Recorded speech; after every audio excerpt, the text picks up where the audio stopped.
Yo, we are in the building. It is Sunday, Super Bowl Sunday, February the 8th, 2026. I'm your guy, Media Marcus. Running a pick and roll with my guy today. My guy, let me introduce him, Maul, the host of Trap or Die podcast. Also a Hogs Haven contributor. I don't know if that's still going on, whatever. Yeah. Tell the people all the things you got going on. My guy, Maul, from around the way. Hey man, what's up, P? Media Marcus, aka Media Marcus now. Yeah. Let me tell it on all socials. Yeah, I do Trapper Dive content covering the Commanders.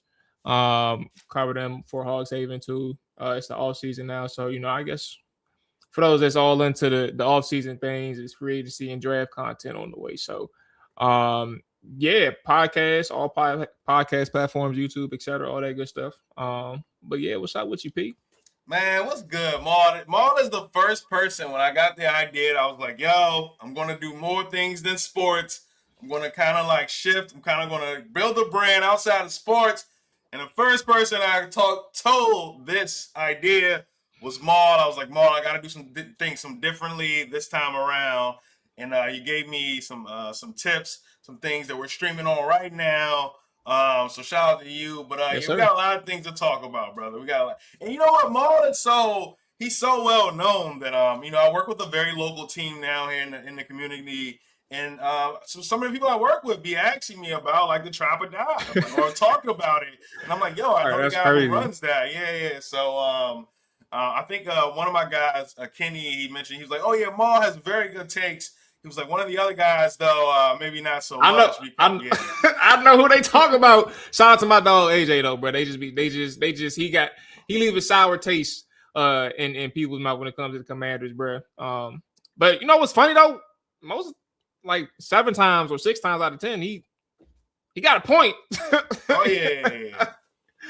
But no, you know what's also weird though? Like when you say well, I didn't know where you was going when you were starting, but like it's weird. But I'd really just be doing. I'll just be in my perspective, like not.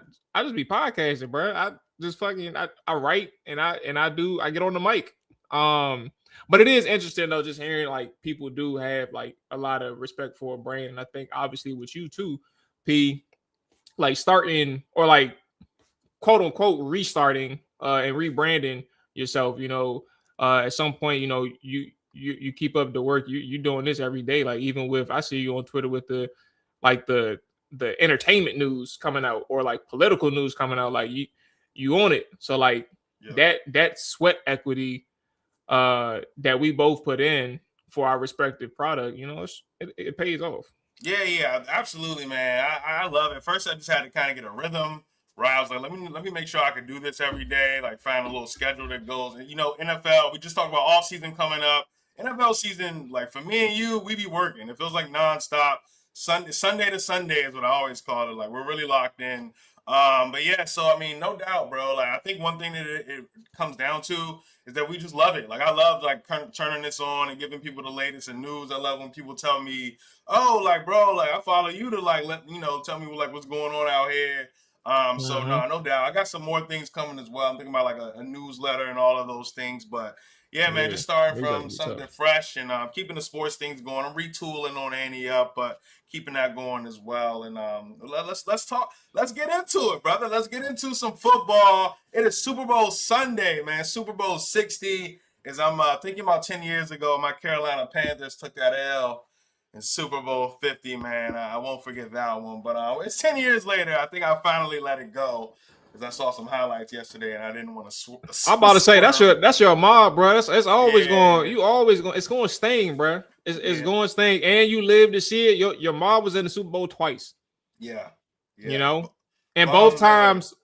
both times one possession games in a sense. Yeah. Electric games, and Yeah, I you looked at know those what happened. highlights yesterday. It was 16-10, and then the Cam Newton fumble, the infamous fumble, and that was it. But no doubt, even the 03, John Casey kicked the ball out of bounds. But we don't want to go too deep down that rabbit hole. But it's all right. Super Bowl 60, we got the actual matchup tonight. It's happening 6:30 p.m. Eastern Standard Time from Santa Clara, California. We got the Seahawks. They're minus 4.5 points versus the Patriots. I have a really good stat, and I got some props that I'll give out as well that I already played. But I mean, what are you thinking about this matchup overall? I think we just talked offline. Some people don't even know it's a Super Bowl, like casual fans or people that's really not locked in as much as you and I will be. But what do you think about this Super Bowl, these two teams specifically, and how you think it's going to play out? Well, I think first and foremost, the two most deserving teams are actually playing this year. I think the road that the Patriots went on. Now, granted, Drake May didn't play like his cleanest of games throughout the postseason, but you're talking about three defenses that you go up against that are in the top five. Like, what are the odds of you going up against three defenses in your postseason run where they're all top five defenses? You managed to escape, in a sense, all three games, and I think that's important because when I say escape, it's not like you didn't deserve to win the games, but it's also like y'all had moments where that offense was on point, but also like the defense, they did their damn job too. They elevated their play in the postseason, comparatively speaking, and they were still a solid defense in the regular season. I think what's tricky though, from my perspective, every time that I have like this week where it's like, yo, I don't like the Patriots this week, I caught myself. Like, I was like, yo, the Seahawks is finna roll on New England. Like, that was my initial thought. I think Seattle surprised me in the sense, like, I didn't have that respect for Sam Darnold going into the season, bro. Like, I was like, yo, why is the Vikings? I said, bro, why are the Vikings tripping off Sam Darnold? Like, all you gonna do is go to Seattle and fuck it up there too. Right. My opinion changed in December, flat out. And I was like, all right, bro, like, cool. I see something different here. I'm gonna change my tune. That offense is potent. JSN already got the offensive player of the year. That defense is lights out, right? And I think, these are all the elements for a team who's rolling in the postseason to like New England. Like, that ain't shit for us. But New England has Josh McDaniels. Yep. Vrabel solid. And Josh McDaniels, in my view, is like, yo, this is a person who has clearly shown that he is head coach proof. He did his thing with Belichick. He's doing his thing right now, McDaniels. Like, for some reason, this New England Patriots team is always prepared going up against any opponent, no matter who the opponent is. So now I'm like, yo, I need to rethink, because every time I got New England, I mean, I got a team smoking New England or beating New England end up covering the spread, or they went outright. And I'm over here sitting, like, licking my wounds. I'm like, damn, I should have put my bread on New England like I thought. So, yeah, I think New England is actually, it's either going to be one or two things, B. I think New England is going to win outright, or I think this is actually the game where New England gets blown out. It's either one or the other. I don't think it's like a close game in which Seattle wins. I think it's either an outright win for New England, or I think Seattle actually covers that number, and it's probably like not even like they didn't break a sweat in terms of them thinking that they were going to lose. Yeah, this game, I agree with you on a lot of points there. I mean, I think that one of the biggest things is that I certainly was with you. I regret not betting the Patriots every week as well.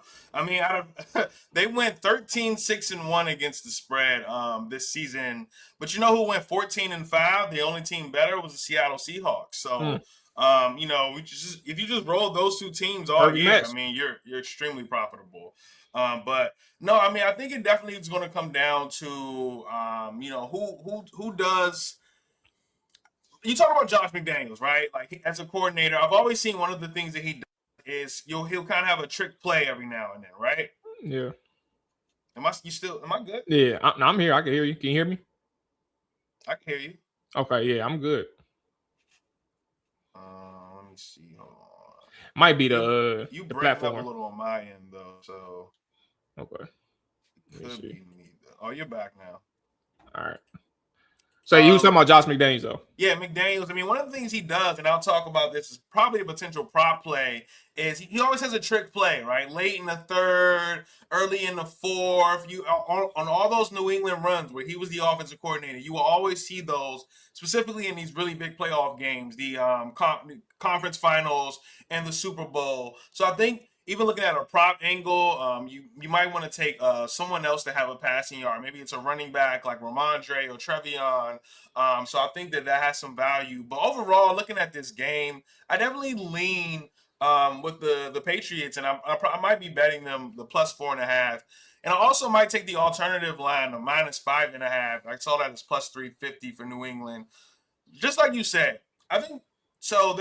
There's a stat that I got, right. So teams that in their playoff run, holding their opponents to less than 10 points per game, they are 14-2 against the spread and straight up in the Super Bowl.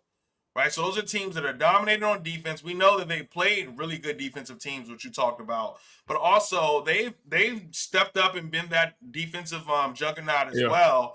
The New England Patriots have, and in these scenarios, 16 times since the beginning of the Super Bowl, the first Super Bowl until now, there's been 16 instances, and 14 of those teams have won outright. Right, whether they were a dog or an underdog, and then 14 of those teams also covered. So I gotta love the plus 4.5 here for New England. I think that at this point I'll put in too many props. So I'll probably alternative line it the Patriots minus 5.5. This game could go either way. I think it's a pick'em game. I don't know why the spread is so high, but I do like the Patriots plus the 4.5. But I mean, it's really going to come down to, I think, coaching. I think Mike Vrabel is a top-tier coach in the NFL. He just won Coach of the Year. But right now, like where he stands as far as in my book, just the little things he does, the nuances, the things you didn't see in Tennessee because he was in Tennessee. Shout out to Ryan. Yeah, I felt like a few weeks ago, though, he had to kind of like tell the referees there was a play that I really can't remember. He had to kind of tell the referees, like, yo, actually, you guys like don't understand that this is happening right now. You need to address it because that's kind of how the rule book goes. He's really one of those that really scratches off every little thing, dots his I's, crosses his T's, measure twice, cut once. He's really one of those guys, and I really have him kind of my top 3 coaches in the NFL. So I think it's going to come down to that. Both defenses are probably going to dominate, and who's going to make more plays? It's going to be Drake May or Sam Darnold.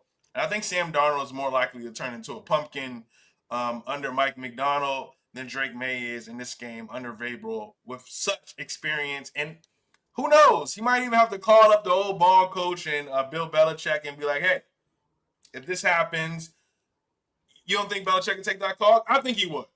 No. So I was just thinking from the standpoint of the quarterbacks, like Sam, bro, 5 different teams before he's reached his point with Seattle.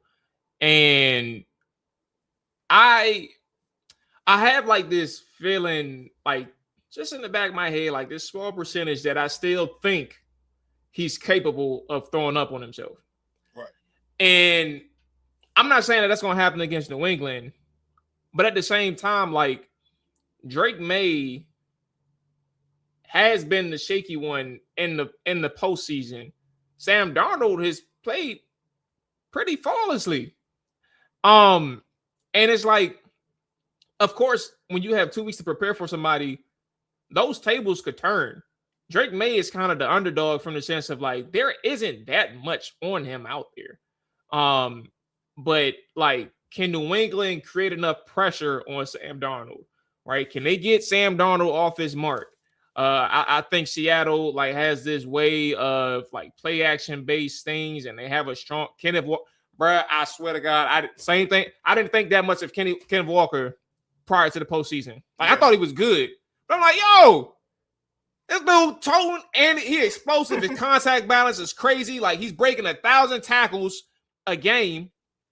So I think like the balance of Seattle helps keep Sam Darnold grounded. And I say all this to say, when you talk about those quarterbacks, I do think it's important to figure out which one is going to be able to maneuver under pressure. But can New England get that pressure, generate the pressure? Because they haven't been, from a season standpoint, they haven't been strong in creating pressures.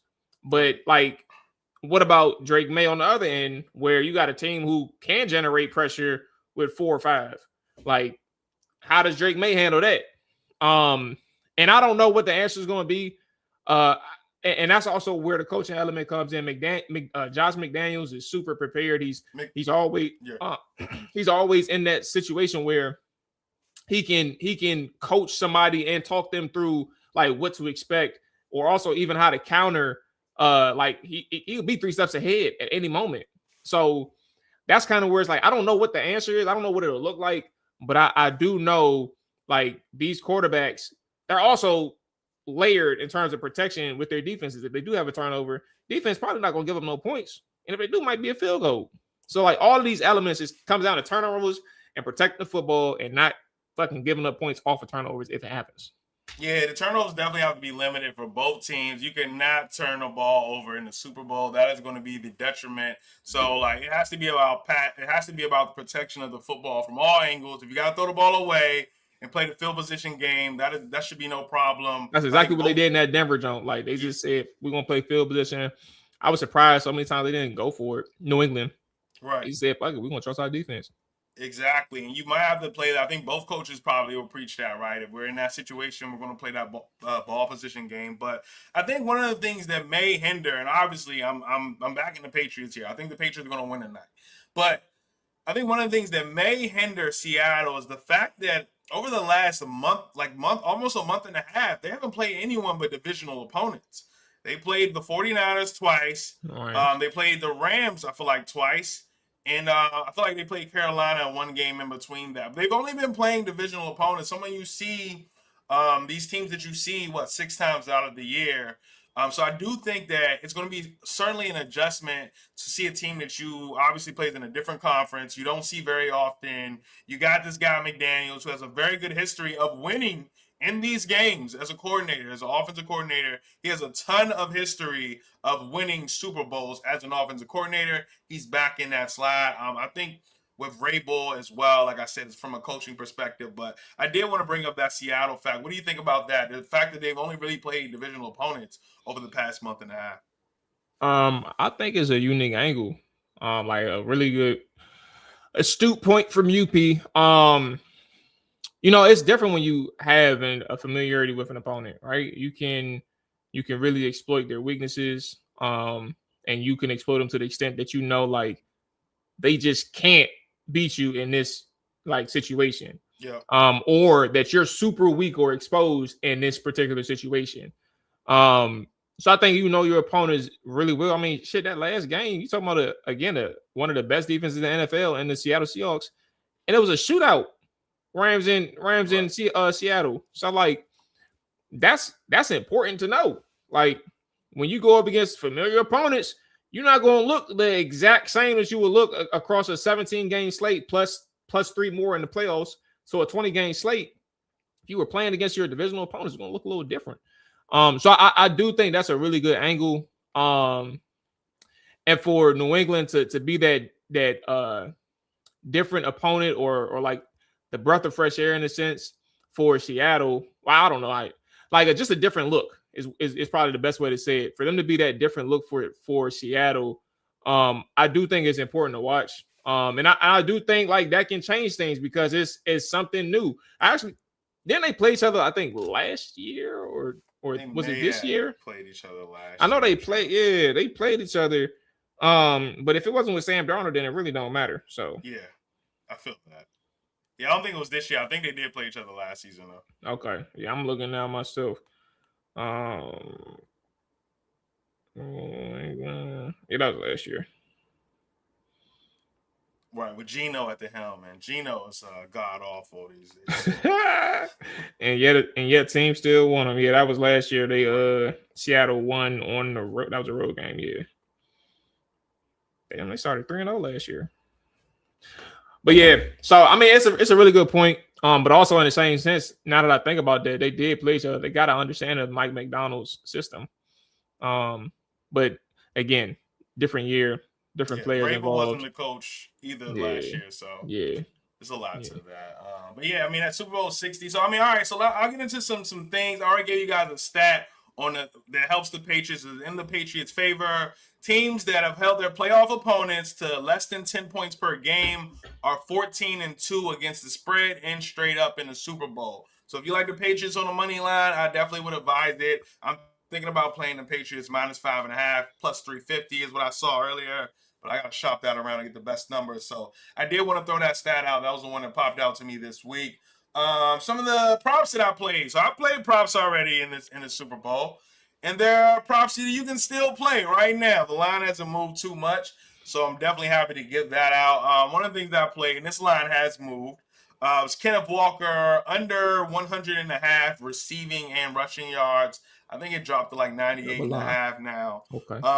But yes, this is a Patriots team that has not allowed 57 rushing yards or more than 57 rushing yards. I think with Milton Williams in the lineup, he'll obviously be playing today. I think defensively, Mike Vrabel is going to like really try to contain this running back, Kenneth Walker. We saw the same thing in the Super Bowl last year with Saquon Barkley. Obviously not the same personnel, but I think that it's going to be really, the number one priority. Obviously, you got Jackson Smith and Jigma, but we're not going to allow this team to run the ball.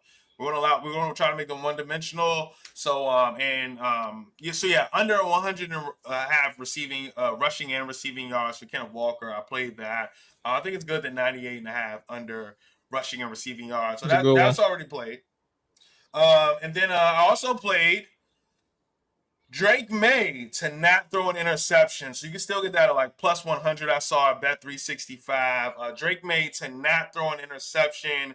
Like I said, I think this is going to be preached throughout the last 2 weeks, throughout the playoffs in general, right? Throughout the playoffs, we saw Drake May. They had a lot of turnovers against that Texans team 2 weeks ago against Denver. Cleaned it up. We're not going to have turnovers. We're going to play the field position game. We're going to run the ball if you need to, but we're going to keep the ball out of harm's way. I think the same thing can be implemented in this game, certainly for a Super Bowl, the biggest game of everyone's lives. And then I talked about Mike Vrabel playing under Bill Belichick. The ball security is the number one thing Bill Belichick, preaches on a daily. You don't reach the ball out to try to score a touchdown because it could be a touchback, things of that nature. I think that we're going to have some I don't think like you're going to see Drake May really throw a ball out there and get into harm's way. So you can still get that at plus money. I saw plus 100, Bet365. Drake May to not throw an interception. I played that as well. And then my last prop that I played is Trevion Henderson, my guy from fantasy football. I traded up to get Trevion Henderson. We did. Shout out my guy Mike Curry. But Trevion Henderson over 3.5 receiving yards. I think it's minus 125 at Bet365 right now. So that's a sneaky tip because he don't get that many snaps no more. Exactly. It's the Super Bowl and things. Like we said, Josh McDaniels. It's going to be things that they're not going to expect. So I think 2 weeks ago he had like 9 receiving yards, but last week I think it was 0. So Trevion Henderson over 3.5 receiving yards. I like it to 4.5. I wouldn't go past 4.5. But those are the 3 props that I've already played for this week's Super Bowl. I don't think I'll be playing any more props, but I think I will be on that Patriots -5.5 plus 350. I'm gonna see if I can get a plus 400 for that. But it's this one combo that I like. I haven't. So like I was gonna, when we're done here, I'm gonna spend some time cooking up some lays. Yeah. But like there's one. Do you do like negative correlation parlays? Do you ever do anything? Because I know you're a straight bet person, but like have you? Yeah. I mean, I do correlated parlays for sure. I mean, but I'm trying to figure out what do you mean by negative correlated. So negative correlation parlays are like, for example, I was so mad, bro. I'm gonna give you the example last year, and I'll tell you what I got when I'm thinking about this year. So last year in the Super Bowl, it was Xavier Worthy, and I had this parlay where it was him and Devontae Smith. I had both of them on the parlay, and so I had over on their receiving totals. So I don't remember the exact numbers, but let's just say they were both at like 60. Had them both over 60 receiving totals, but I had their under in their receptions. Okay. So I know Xavier was at like 5.5. Right. And then Devontae Smith was probably at like 4.5. Yeah. Devontae covered like at some point because they blowing them out. They don't really need to throw the football no more. Right. Right. I remember Xavier. He caught this 40-yard bomb, immediately put me over the jump. I'm covering. Yeah. And he only had like 2 receptions at the time. But now, Kansas City trying to get back in the game. They just start spamming Xavier. Spamming. Pat spam them. This is the fourth quarter. Right. Like at this point, it's fourth quarter. So it's like 3 catches beat me. But end all, like to even finish that story, like eventually, obviously, Pat just spammed the shit out of Xavier. I lose by like 3 catches. He ended up having like 9 catches. But the negative correlation ended up being like a 75-1 parlay. Okay. So that's kind of how negative correlation works. It's you taking the over on a total, maybe like, well, I mean, for receivers, it probably works best. Receivers and tight ends. I'm taking their yardage. You can even do the alternate prop zone. You could do like 100 yards, and do under their over under receptions. Right. And that gives you like the negative correlation in itself, and it boosts the odds because of that. So in that sense, I'm looking at I always blow his name, bro. Rashid Shaheed. Did I get it right? Rashid Shaheed. I do this all the time on the show. I mess his name up. But I'm looking at him, and I'm looking at, I don't know his exact numbers right now, but I'm definitely, because he doesn't get targeted that much, but I can see him getting at least 40 receiving yards on the day. But like if you're talking about a person who's over under is probably like 2.5, I'll risk taking the under on like a separate one. I don't have to do a parlay. I mean, well, that is the parlay, but like I can just keep it on one receiver. And I'm thinking about Shaheed having the over on his receiving yards, and then probably take like under 2.5. I'm assuming it's at that. What did you find his number? I said 1.5. Yeah. 1.5. Yeah, see, that's dangerous. Yeah, that's dangerous. I ain't gonna lie to you, that's super dangerous. But it's at 1.5 for a reason. So I don't know. That's actually scary. Yeah. His longest reception though is at 14.5. I'm seeing 15.5 some places, but you can get 14.5 out there. Yeah, I'll probably end up doing though. I'll probably do an alt. I'll probably do like a 30 receiving yards or 40 receiving yards. Do like an under. But for those that's out here watching this now before the Super Bowl, think about that. If you got a person that you're thinking about and you want to do a negative correlation, and you want to risk a person who's probably at like 2.5 or 3.5 receptions, and you think they can get like 30, 40 yards, that's something. But I'm thinking about Shaheed. I may pull the trigger and do like some small change on him, but we'll see. Yeah, I never done that. I don't think I probably will. I mean, my correlated parlays are usually like something that I'm going to bet on straight, and then it's like I'll alternate it up a little bit. Like usually a running back. Like if I figure out like a team is giving up a lot of receptions to a running back, I'll boost his receiving yards up and then take his receptions as well. And those only kind of correlate. But you know me, I'm a very like, I don't get too mixy. Yeah, trust me, negative correlations are dangerous. They are. That's the reason why it was 75 to 1p. Right.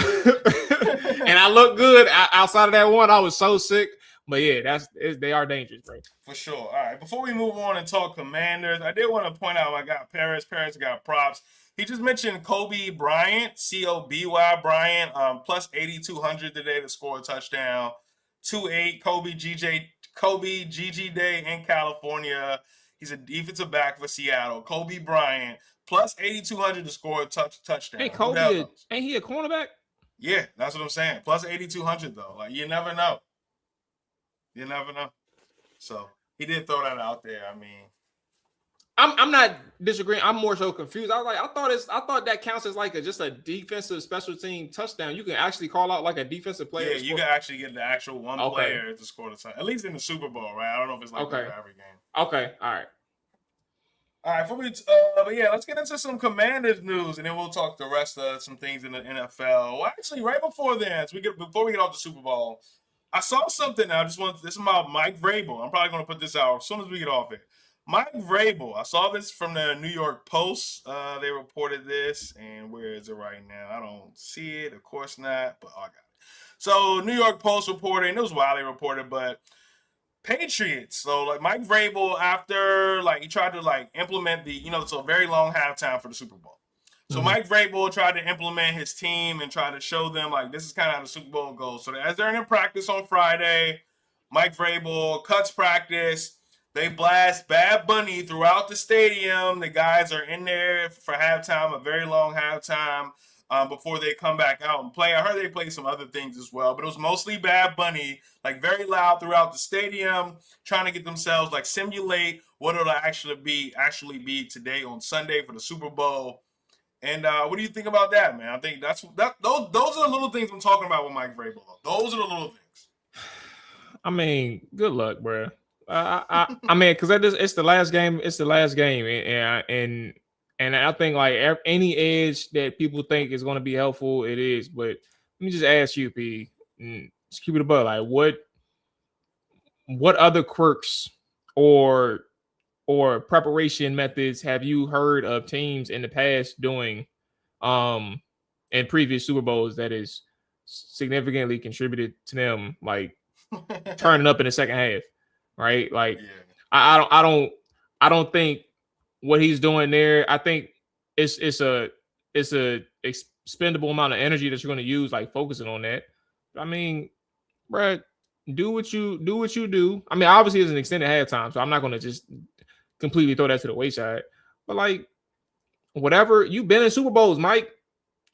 You've been in Super Bowls. You don't have to do too much, bro. Do what you know. Like, this ain't unfamiliar territory. Josh McDaniels, whatever the OC name, he's been in Super Bowls. He's been in 6, 7.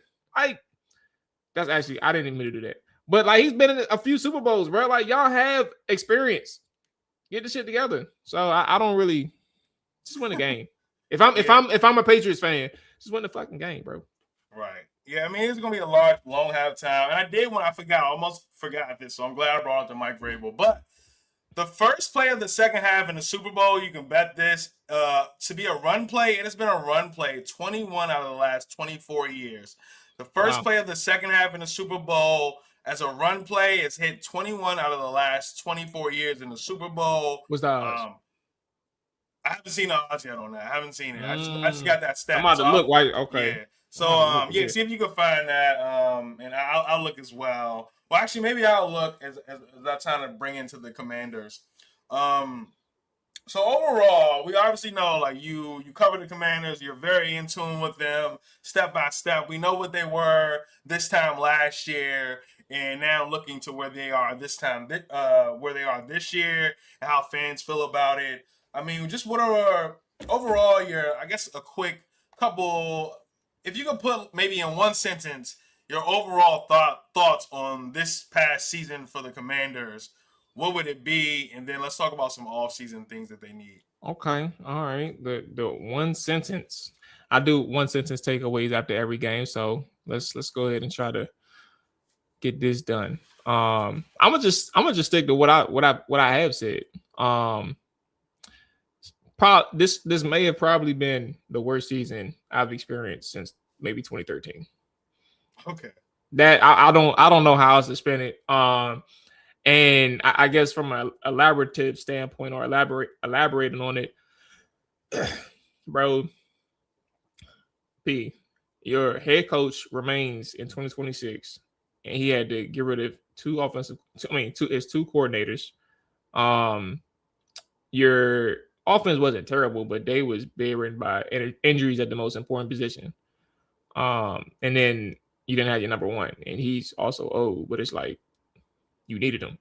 And then your defense was just awful, and you had the same coordinator for 2 years, and it didn't get better at any point. No matter how many players you brought in, you sucked. Your head coach was a defensive guy. You got him in here for, one, his defense, but also his leadership, his ability to motivate and get that competitive spirit in your locker room, in your players. Y'all sucked. And I think you look at your GM and like, you're like, yo, some of these high end draft picks, we're talking about your second and third rounders, not contributing, or they are playing and they aren't good enough. They aren't making an impact. You need your high end picks to make impacts. Josh Connolly Jr., your first round pick in 2025. He started all 17 games. He looked good enough, right? He wasn't like good or like he wasn't really good. He wasn't like impressive, but he was good enough. Last year you had Jaden. So those are your first 2 picks, right? But like beyond that, I'm not gonna go through the list for everybody, but y'all, if y'all are Skins fans, y'all know the players. And they aren't popping off the screen, they aren't making impacts, right? Shout out to John Newton, who had a 3-sack game, 9 tackles against Dallas Cowboys. But I did a film session on Johnny Newton after the season ended. Like, I gave him credit for the things that he did well, but I also took a look at that Dallas game and put it on YouTube. It's not like he made the plays. He had teammates that fed him the sacks. So it's not like he's creating the plays. So like you look at all of these elements from last year, didn't work. And I appreciate the fact that, you just ripped the Band-Aid off, knew that it wasn't going to work offensively with the way that Cliff Kingsbury ran his offense. And you did a hard thing probably and get rid of one of your good buddies in Joe Witt. Gave chances to new people who's never done it before. That's a huge risk, B. And you are sticking your neck out there if you Dan Quinn. But, I mean, shit. What else you got to do, bro? What you going to do? Yeah, I mean, I agree with you. I mean, Dan Quinn, to me, obviously had that one stellar season with Atlanta, right? But outside of that, and then you had the season last year. Outside of that, I really like, when I talk about coaches, I talk about Vrabel. I really believe in Vrabel. Just the little things, the little nuances. Like, I believe a coach, when they come in on one side of the ball, McVay, right? McVay's offense should never not look up to par, right? He's an offensive coach. This is what he does. This is why we hired this guy. And his offense should never look bad. And they never do, right? Even if you put in a Jimmy Garoppolo or something, he'll find a way. But like from a defensive coordinator, a guy who came up in defense of Quinn, the team that is playing in the Super Bowl today, he was the defensive coordinator for Seattle. And he had some success as a coach. But I do think, like, defensively, this is where you make your bread and butter. And you find the Cliff Kingsbury's or the new OCs that's coming up. You find those to really run your offense, and you still are over the top of it. Like, we're not going to do certain things here. We're going to be this type of team. But yeah, the defense was bad in Washington last year. Obviously, you had a lot of injuries on the offense, but I thought that they left a lot to be desired. But if this team goes 6-11 this next year, Quinn's going to be on the way out, right? Could be. Depends on how it looks. I say that because you got 2 first-timers on both sides of the ball in terms of coordinators, right? Odds are David Blau, offensive coordinator, he's going to run his own show. Dan Quinn ain't going to interfere with that. Defensively, like, Quinn is a defensive guy, but you got a guy in there from Minnesota who doesn't run the same. He doesn't have the same background as you. Like, it's a different system. He came from Brian Flores. He came from Vance Joseph. Some other people along those lines, right? Like, he didn't come from your coaching tree per se. So, like, I don't think you're gonna be calling plays or meddling on the defense side either. So, I think, and I'm bringing this all to say, like, if y'all are losing games, but y'all units individually are respectable for first-time coordinators, I can see Dan Quinn sticking around if y'all are looking decent, but just losing the game. But if y'all are looking terrible, if y'all defense looking like fucking 2025 and 2024, bro, you gone before the season over. Okay. All right. Yeah, it's bad. So 6-11, that's cool. The record aside, it's the performance. That's gonna be the biggest indicator. I got you. Yeah. So I mean, we're definitely going. We want to see them do well, right? I need them to do well, B. I can't keep covering a team that's winning 5-6 games a year. They won 4. Yeah, that was a tough year. And they lost like 5 or 6 games by 20 or more points. Yeah. And I had to do a show after that. Yeah, no doubt, man. It's tough, bro. Listen, that's why, like, people tell me about the Panthers. I'm like, I don't care. I don't care. I got bigger things. Who's going to cover the spread? And you know what? My Panthers did cover that spread in the wild card, and I was on them because they were in a good situation, just like the Patriots are today. Me being cocky, I took the Rams, and I knew better. Knew better, and I was like, man, Rams going to blow their ass out, bro. When they went up 14-3, I was like, all right, yep, I knew it.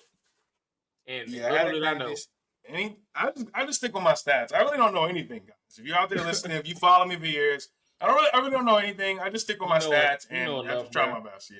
So I do kind of keep the stats in my head though. But I mean, we talked about it. One thing I just wanted to mention is yeah, I mean, what the top three needs for the Commanders this upcoming off season? What are Lord have mercy.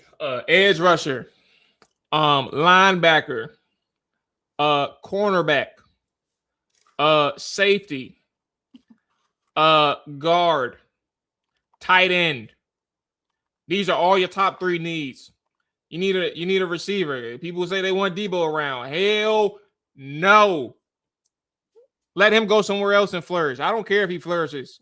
Let him go somewhere else and flourish. We need an actual receiving core. they? Yeah. He ain't cool. He had his chance. And unfortunately, he didn't work out because people got hurt. Let him go somewhere else. We need receivers. Those are all your three.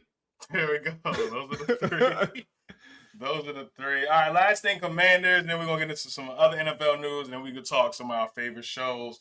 But yeah, I mean, so after next year, that'll be his third year. He's eligible for an extension after the third year, and then they're gonna obviously talk about possibly the fifth year option. What do you think the best route to do that is? You think an early extension, kind of take care of him now? I mean, some of the guys have gotten paid recently. Trevor Lawrence, 5 years, 275. J Love got 4 years, 220 million. Purdy, 5 years, 265 million. This is only going to go up after the next 2 years. So, I mean, what do you think about possible Jaden McDaniels extension early, or would you rather do it a little later? It's a good question. But it's tough to answer given his circumstances, right? Like he couldn't stay healthy to save his life in 2025. Like every time he got on the field, he got hurt again, and he missed extended time. Like that's hard to, you know, uh, when you're going into your year three. Like it's hard to kind of project anything. So, given it, I need to see if I was making the decisions. Right. I need to see like what 2026 looks like. Can you play full 17? I've said even before he got drafted, I was like, bro, if I can get 14 games a year minimum out of Jaden, I'm cool. He ain't give us 10 this year. And this is year two. So that's where I'm coming from that standpoint. If I get 14 games a year from Jaden, then I'm in good shape. I can make a decision. I can make an informed decision. But this year in his year two, he didn't give you 10. So I think from that standpoint, like what year do I want to? I need to see 2026. I need to see a full slate of games, and for me, a full slate is at least 14. And what does he look like in that 14 where I can actually evaluate him? And he's not missing so much time because he keeps getting hurt. And from there, I can be willing to offer an extension after year three. But honestly, in year four, I think the most immediate step was probably just be offering extending him to his fifth year. Like just do that, and you worry about the rest later.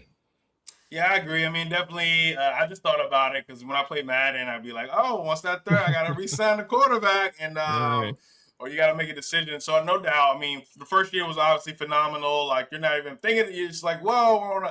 But the second year did not play enough. So this year is definitely going to be.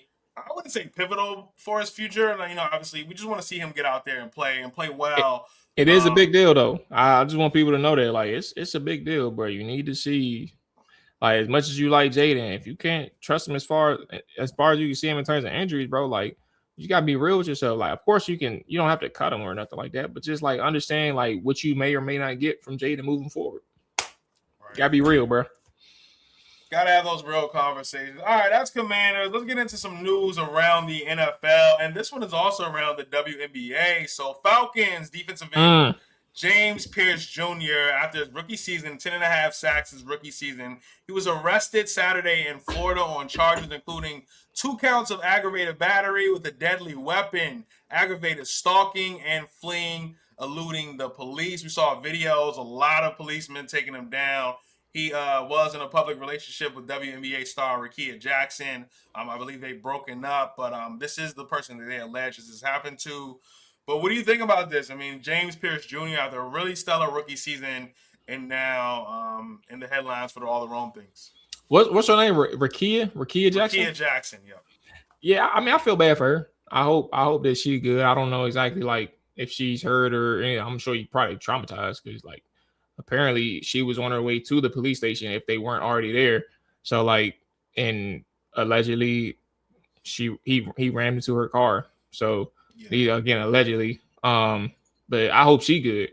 Bro, from his standpoint, like, how do you go from such a stellar season where you got fans, you got people in your organization, like they're at this point where they're actually probably like projecting you to do certain things in this organization for an extended period of time now after that first year.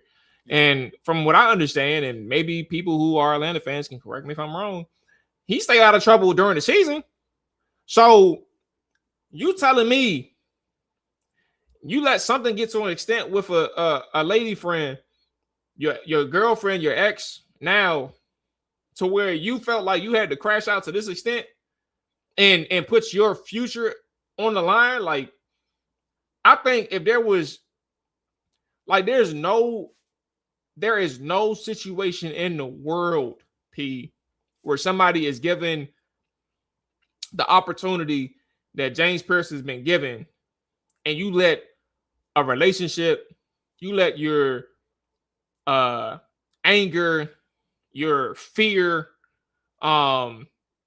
anything related to like your insecurities overtake you and feel like you had to like threaten or harm a lady or anybody to the extent like the police gets involved or just period. Like, where's your emotional intelligence? Like, like you could be young, but you can't be this stupid. Like, if you making this amount of money off rip coming out, you a first round pick. The organization traded up to get you. They spent some capital to come get you, bro. They did, yeah. They did. And you telling me that you ain't got it in your head in this moment, in the moment that it's going down, that like, yo, I need to be better. Like, let this shit go. Like, I don't have no sympathy for him, and I feel for fans and the organization that they banked on, but for him, like, bro, you cook, and you deserve everything that you got coming your way, because there are 1,000 people who didn't get no opportunity, who had a chance to play in the NFL. They didn't get that opportunity to get heavily invested in, and you just smoked your chance, bro. You smoked it. Yeah, stupid. I mean, you said some great things there. I think I look at it from several angles, right? As far as like a football angle, like not looking like a human aspect, just a football angle. We've seen kind of guys get in trouble before and stuff that I've heard. Even worse than this, I'm thinking about Greg Hardy, and if they've been able to return to the football field while their trial is pending, right? We've seen that, but also like now stepping outside of the football world, outside of the gridiron. I mean, it's just awful to see, right? Like these are public people. We obviously know that this is a young man and a young woman, and relationships don't always go well. Listen, I'll be the first to tell you, relationships don't always go well. But I mean, the thing about it is I also think at it as like from a mentor, right? Like recently, I've been involved with some youth in basketball, setting up like basketball clinics and tournaments, stuff like that. I'll talk to you later about that more, but that's something recently I've been in. I think one of the things that we have to do as mentors and older gentlemen, as we talking to the youth and raising the children and becoming this village, is like, yo, especially the young men, like you cannot crash out over a woman. Like, I'm just sorry, things don't always work out. Sometimes like people change. All of those things happen, but regardless of that, you still have to be a decent person. You have to respect that woman and like leave her alone if those are her wishes. You also have to be a professional when it comes to your job, your work, and things of that nature. And like you don't want to put yourself in that position, because what I would have hated to see, and this is another angle, as a black man in Black History Month, is all of those cops trying to get that big man down. And what do? They take a gun and they shoot him. So you don't want to see that either. And it's like, yo, I think that like we have to like be, we have to attack the youth with this, right? Like you cannot crash out over relationships. You have to be mindful. You have to take a step back. You have to do other things. Go to the club. Go, fuck it up, Right. bro. Like, go Right. some runs. Like, go with your boys. Take a trip. Go to Cancun. It's Cancun season, I thought. But you have to do all of those things, man. You need people around you. And from her perspective, I really feel bad to hear all of that. Like, she's been dealing with this allegedly, and you know what I mean. All of those things are going. Throw some runs, hazy thoughts. Yeah, throw some. But Right. she's been dealing with all of this, and you know that's sad to see. And I'm sure she's experiencing trauma from that. So I saw that and I was like, man, this is crazy. That video looks crazy as well. And It's all sad. Like, um, and yeah, like when you think about just from the angle of like, you know, people were getting like throwing his mom out there in terms of like his speech that he gave. I ain't gonna lie to you. I thought he had a really good shot of winning the defensive rookie of the year. Like he only had 2 votes. right. But so that kind of tells you the distinction between him and like first place. But uh I'm personally glad that he ain't win because that would have been even rougher on that on from his perspective, but also the league, his parents.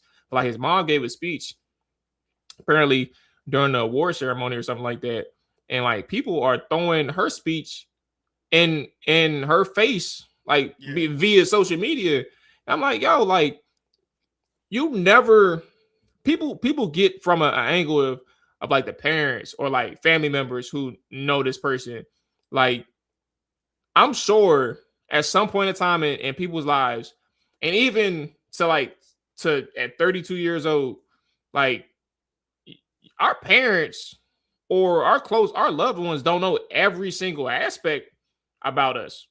And if it's a negative side, a evil side, you think they gonna know about that? Like that's something that you look at from a media standpoint. You're like, yo, did my son, did my daughter, did my cousin, my brother, he just did this, Right. and you're completely floored. So for people to throw like the mother speeches out there, it's like, yo, she just said this. Like, don't put her in the mix, bro. Like, she knows her son the way that her son is presented to her. And I think it's important for people to know that, like, her innocence should be, or her naivete. I wouldn't even like that's because that's kind of like blaming her. Like, she's not naive. She's just like, this is her son, and she knows her son the way in which her son is pictured to her or portrayed based on like what she knows about James. And I think from that standpoint, like you just never know like the elements of like the stuff you don't know about your son or your brother or your family member. And I think his is extreme from the alleged incidents and situations, but like you just hope that the people that you love and the stuff that you don't know about them just isn't like something to that extent. It's just like, oh, you used to drink. I didn't know you used to fucking drink, or you sold drugs. Right. I didn't know you did that. Like, that's something that you don't know. It's like, all right, I get it. But domestic violence, beating on a woman, like hitting a kid, drugging, like like that dark side is something that you just don't want to be involved with. Killing somebody. Like, that's the stuff where you just hope that dark side doesn't hit like your family members, but it is like don't put his mom in the mix, bro. Like, yeah, I agree. Like, leave the mother out of it. If she gave her a speech, that's her son. My mother, she knows me, but she doesn't know how to tell me. She doesn't. She doesn't know how to tell me. It is what it is. I'm out of town. So somebody said, "Oh, that's all right." I see you got two different. Yeah, no, I don't think he plays in 2026. I ain't gonna lie to you, bro. I think this is a situation because it happened in the off season. You got to think, bro. The allegations include him running into Fed cars, allegedly hitting a Fed in their knee with his truck, right? Mm-hmm. And like all this is done at the police station, but also like stalking is probably the side with his ex, and all these are felony charges compared to like we talked about the people that you mentioned, Greg Hardy, who the other dudes you mentioned? I mean, Greg Hardy's the only one that I mean, and there were Okay. guns involved with Greg Hardy, like ammunition. And so like from that, but and that's also a long time ago where like people didn't, and a lack of evidence from a standpoint of like a video. Like he ain't had that. So I just think it's a little different now because of 2026. That's it. I think he done for a little bit, bro. I'm definitely with you from the 2026 angle. Maybe the NFL doesn't want that backlash, but you're innocent until proven guilty in this country. If he pleads not guilty, he has to go through a trial, and you can't stop him from working while he hasn't been proven guilty. So that's just the legal system in general. Like I get it. If I'm the commissioner, I'm like, yo, I can't have. Put it this way: if this happened in July, P, he may be playing in 2026. Okay. He may fuck around, go to court, go to trial, and before training camp even come around. I don't know. But I'm saying he may that may all happen before July. Yeah, I haven't seen it though. Usually takes like a year or so. So we'll see. Hey, I don't know. We'll see. Yeah, but yeah, that's the latest. So that's the latest on James Pierce Jr. I'm definitely gonna put that clip out. And I got a couple more things that we can get out of here. George Pickens got hit with the franchise tag by the Dallas Cowboys. We saw they played very well together. Him and CeeDee Lamb last year. CeeDee was out for a while. He played extremely well. Pickens with Dak Prescott in his offense. But what do you think about them using a franchise tag on George Pickens? Smart. I think it's a risk because it's like if you ain't willing to pay him, in a year's time, he may look at that. It's like, cause like you it hasn't happened yet because the new league year hasn't started. But if you already thinking about franchising them, like you ain't even talking about negotiating. You ain't even talking about offering no money to him. So it's like he may bite on the franchise tag, be like, okay, I'm cool with it this year. It's decent money. But like if he cook again next year, like you can't hold that against him, man. You either want to pay up, because you're not gonna do 2 years in a row. Like that's a lot more money. You're gonna do 2 years in a row. And I don't know if Dallas, I mean, they've already shown the trend. Like they ain't paying their top guys, or they're gonna put you through the ring before they pay you. Right. So I think it's a smart move to franchise them if you Dallas, but I also think the risk is like if you're doing that too soon and you ain't trying to offer him no deal, bro, like you got a risk of a player turning against you who probably does want to play in Dallas and don't want to play anywhere else. Like, look at the season this nigga just had, bro. Like, he had fucking who the fuck was his quarterbacks in Pittsburgh, bro? Like, he ain't have shit in Pittsburgh. And even even if he was around for like Ben for like his last year, like an old Ben, bro. No, he wasn't around then. Yeah. I'm about to say, I don't know. I don't remember. So he had like Mitch or something. Who the fuck? I mean, he had Trubisky. He had I knew he had Mitch. Mason Rudolph.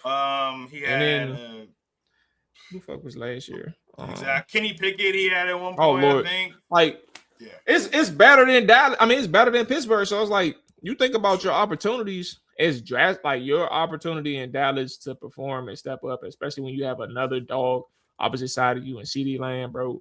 Like, you can flourish in Dallas, but you don't want that shit to be a situation where like your owner playing with you and you want to stay there long term, but your owner playing with you, bro. Like that's how I view it, bro. It's risky. I think Pickens is in a good situation though, from the standpoint. Obviously, you play with this in the stellar offense with this good quarterback. You haven't had this before. I'm gonna put up numbers, so the money's gonna come with those numbers, right? Even if it's Dallas, and then I don't feel like it's such an attachment to the fact that.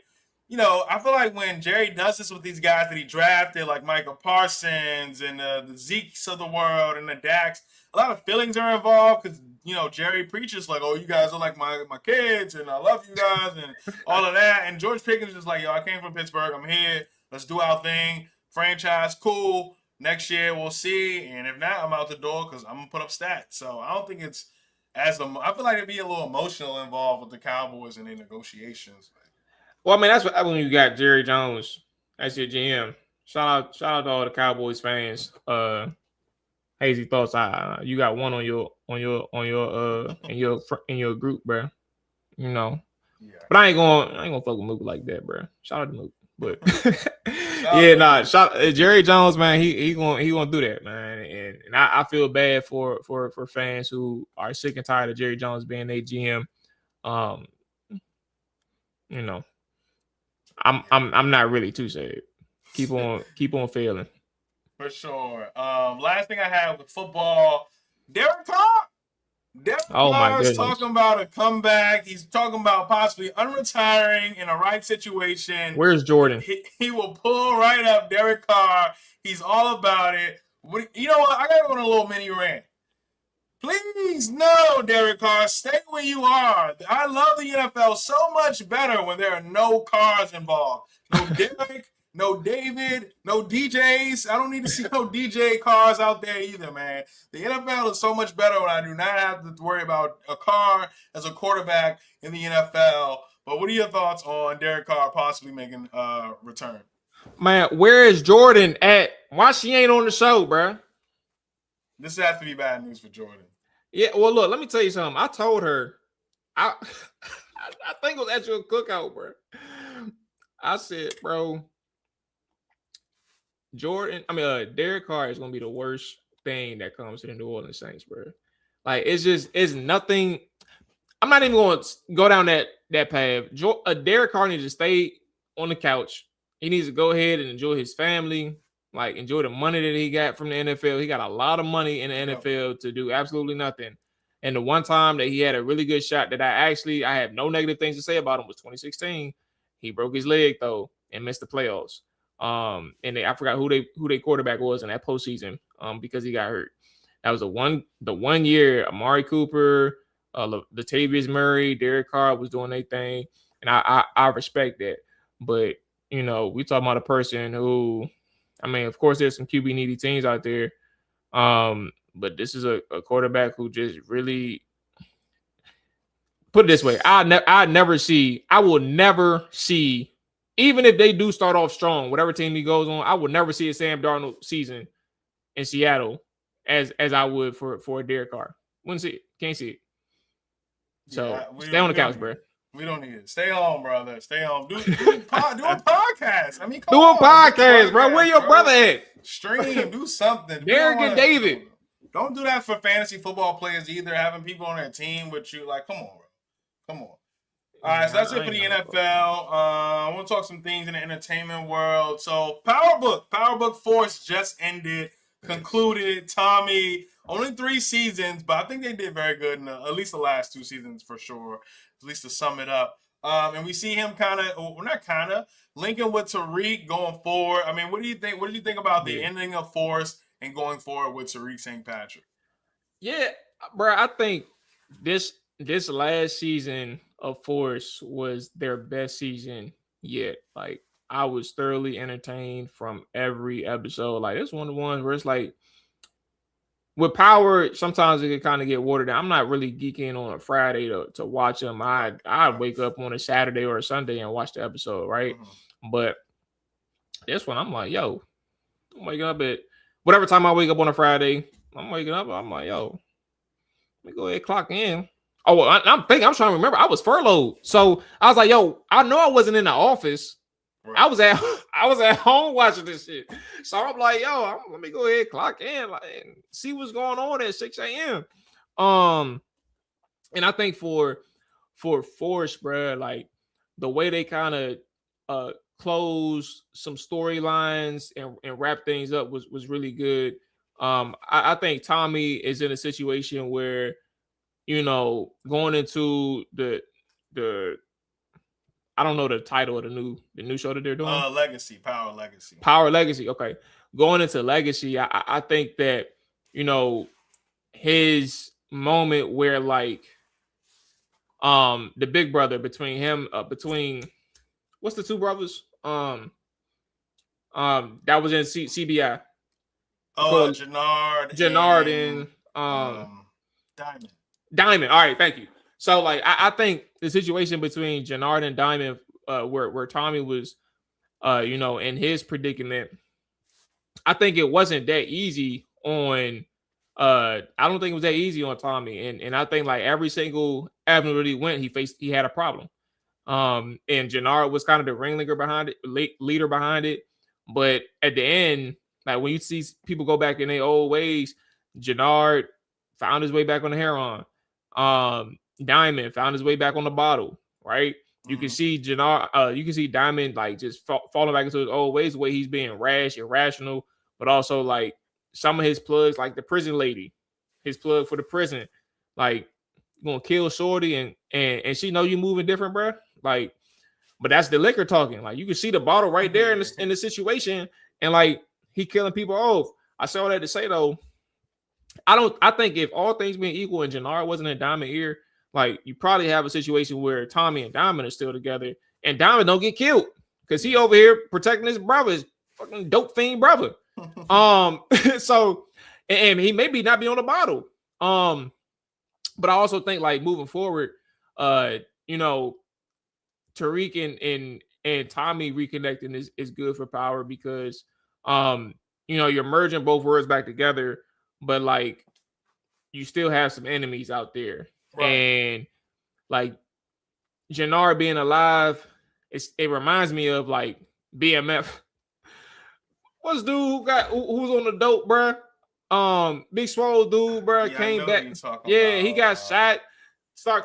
He the big bully of Detroit, right? But everybody, you ain't got to worry. Everybody that watch, no, they know it's not Lamar. Like this reminded me of the Lamar storyline. They just cast him away. Like, yo, he's like, you can live, do your thing, but you are not dealing with CBI no more. You out the coalition. Like, you ain't getting no work from us. You ain't getting nothing. But we'll let you live. We spared your life. All of that stuff is just like I'm interested to seeing what happens in Chicago, but I'm also seeing how they merge that with New York. It's gonna be a lot of moving pieces. But I think that they did this last season well. So like, you know, I can't wait to see what that first season and who are like the key players moving forward. Yeah, I mean, I agree. The last two seasons of Power, I mean, 4 specifically, have been really good to me. The first season had left a lot to be desired. They were trying to introduce a new drug called Dahlia, and it's just like, yo, I mean, you know, the same drugs have been working for years and years. Like, don't try to, like, you know what I mean, move the goalposts here. And then there was also a lot of, like, you felt they tried to kind of bring that international feel with the Russians and all of that. So I feel like they adjusted. Joseph Sikor, he became a producer, executive producer on seasons 2 and 3, and you can just really tell the difference in those, you know, under the show. But I agree with you though. It's definitely good to see these two merge, specifically because don't get it twisted. Power is a soap opera. It's like a Black Hood soap opera, bro. That's all it is. Like you kind of are. We knew Tariq was going to pull up at the end of season, at the end of Force, right? And everyone's kind of waiting. And I'm just like, yo, he's going to show up episode 10. Why would he show up before? It doesn't make any sense until 10 when it's time to, like, you know, and especially when you knew that these two already signed off on a new show, Variety and stuff like that already report those things. So, but it's going to be really great to see these two merge back together in New York, where it all started. OG nostalgia, kind of Power vibes, and like you said, they got a lot of enemies out there and frenemies, right? When we see 2-Bit pull back up, can him and Tariq gain a friendship or some kind of relationship? It isn't always about what I'm doing for you, 2-Bit saving his life, stuff like that. Also, I'm thinking about is her name Elizabeth? The Proctor's daughter that was in the show. The little one. The little girl, right? Like, I feel like she has vengeance, and I'm waiting for her to pop back up. Like, at some point, will she pop That's back new up? to me. Like, I mean, I think that's a good, because, I mean, so much time has passed. So, like, that's something to think about. But she may have not known shit about.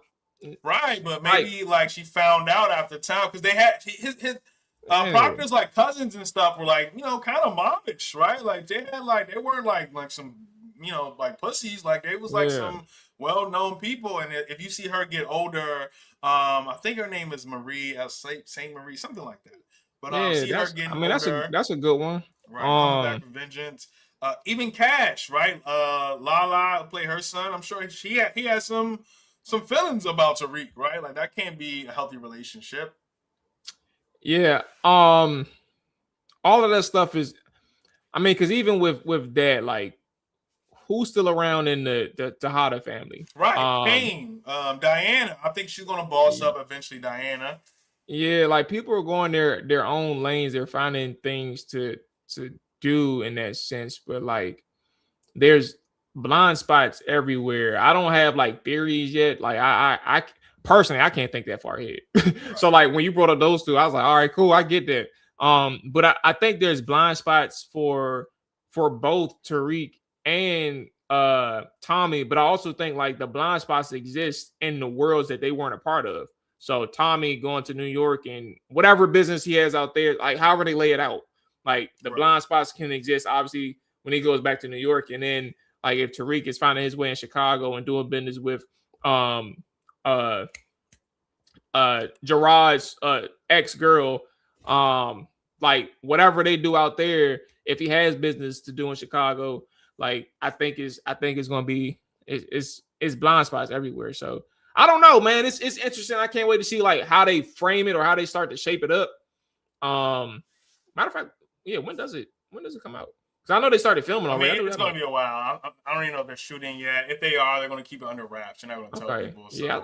Okay. I thought they had started filming, so I may be wrong. I know they're filming Power Origins, which is a different show. That's all right. Never mind. That's what I'm thinking. Yep. God, so many Power shows, bro. Yes. All right. So Power Origins is what I was thinking about. So I don't know about the other one, but yeah. I'm excited for all the spinoffs, though. I'm definitely wanted to see Power Origins. We saw Breeze at the end of the last season of Raising Kanan finally be introduced. So I mean, they have a lot of great ways they can go about this. Tommy is dead in New York, right? He was found dead, right? And that when he finally went away. So like you mentioned, the Tejada families and all of that. So it's the Power universe going to continue growing. I think eventually the best soap opera there is, man. Yeah, for sure. Like this is my General Hospital, my Young and the Restless. Like it is what it is. It's crazy. My folks. Well, my mom, she loved it. I think she stopped watching over the original. I don't think she knows about the spinoffs, but she loved the original Power. So if I ever told her about the spinoffs and she gave it a shot, she probably be locked in. Same. My mom loved the original Power, but she didn't like the fact that Tariq killed. Man, she ain't like that. Off of Tariq, and she's like, I don't do Power no more. So. I do think it's odd though, bro. Like you gotta have a lot. You gotta have a lot in you, bro, to smoke your pops, regardless of all the bullshit he did, bro. Like for sure, but that's the theme of Power. That's why you can kind of predict some of this stuff too. Like people kill their parents on Power. It is, you know what I mean? Like Tommy killed his dad, right? We seen what was his name? Stiletto? Not Stiletto. Whatever the fit. Was. So we've seen that, and then yeah, traders. You've been catching up. You've been getting in your bag. What you think about the show? Hey, bro, it's a very. I'm so glad you asked me, bro. I think Traders is super entertaining. I started on season because I was told about it, so I started on season 3, went to season 2, tried season 1.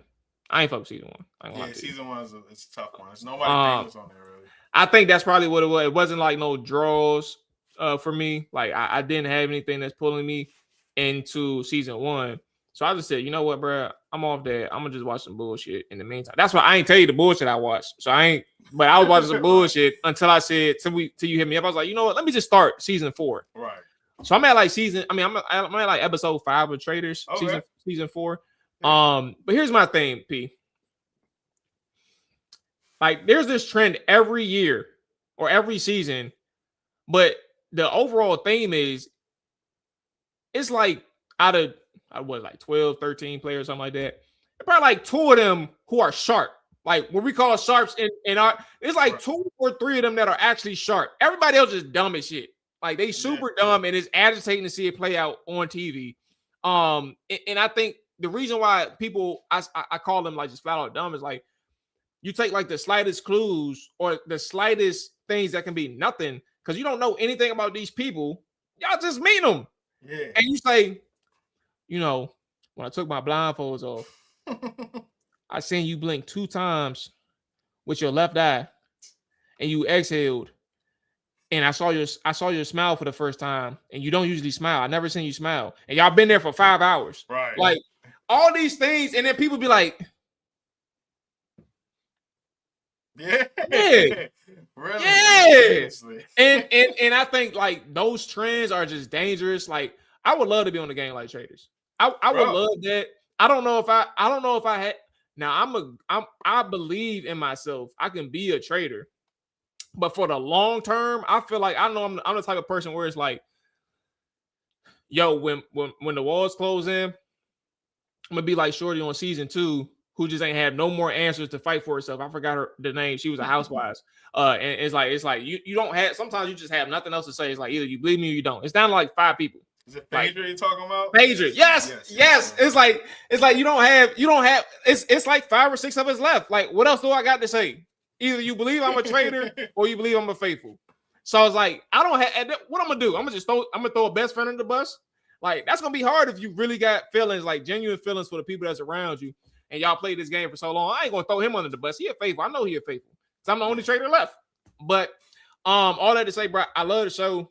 I think that people are there's a lot of sheep in there, and I think the people who actually put their opinion out there are bold. It's risky, but like you gotta start somewhere. You can't play like the safest game to play is to not say nothing, but eventually people catch on and they think you a traitor too. So either you either play the game or eventually you get voted out in some shape, form, or fashion. Yeah, and they're going back. I'm just mentioning this because I'm about to do my video today. They're going back for traitors, so regular people like you and I. It's going to be on. Oh, for real? It's going to be on NBC next year. So there's an application. I'll send it to you.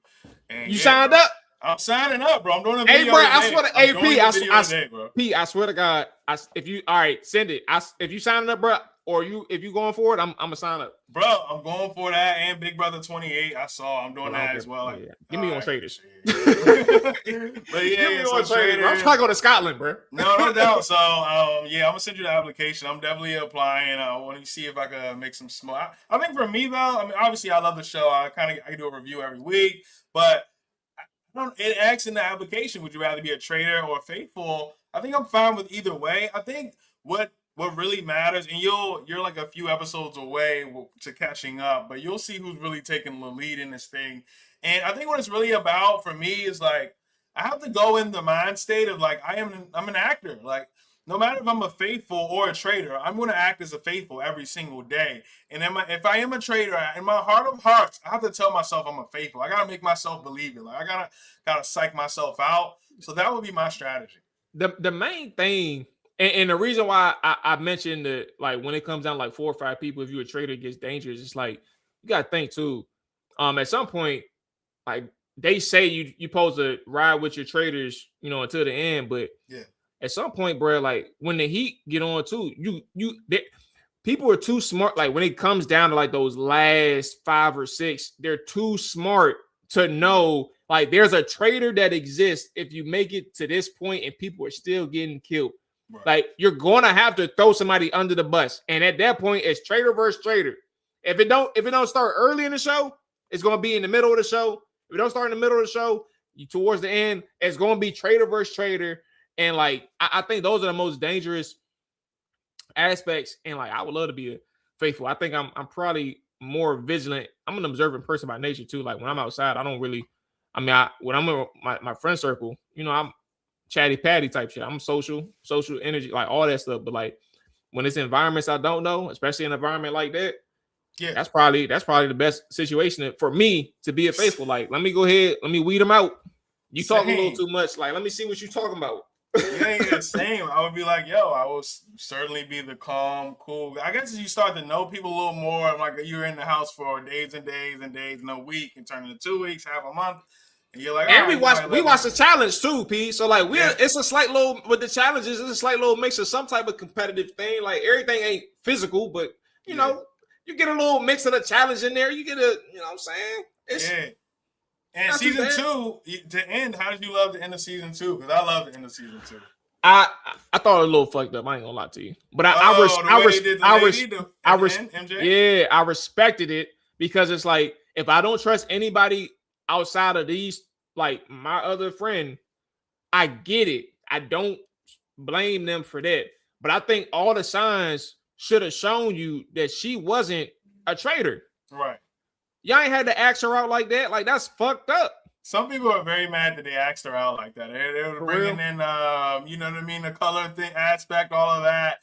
Like they didn't have to ask her out, but I didn't think it was. I mean, they both came from the challenge, so I don't. It had nothing. I didn't think anything of color or race. Like they knew each other. But I just thought it was fucked up because like if you thought, but also the ironic thing is like I forgot the girl name from the challenge, but she thought CT was a traitor. Right. So like the ironic thing is like it wasn't Touche. that it wasn't like MJ was the person that they were both trying to throw out of there, but because they both threw the little red in the fire, you had to get somebody out now. Right. So if I was MJ, bro, I just would. I mean, I respect where she came from too. She's like, yo, I don't think either one of y'all are traitors. So if y'all going fucking, this is y'all burden. Y'all want to send me out? Like the blood is on y'all hands, and I'm gonna stand by some shit. And she stood by it, and she lost her bread. I'd be mad too. I'm blocking everybody. Yeah, I'm blocking everybody, bro. You telling me it was a 3-piece split for the 250K, and you telling me y'all asked me out, bro? Right. I bet not. I don't know if I'm going to your funeral. Hey, bro, it's rough, bro. Like, that's 75,000 just out your pocket. Like, I'll post my regards online. It's not that bad, but y'all ain't gonna see me in person. I ain't gonna lay no rose down on y'all casket. Bro, I gotta spend money I don't got. Hey, gotta take this flight.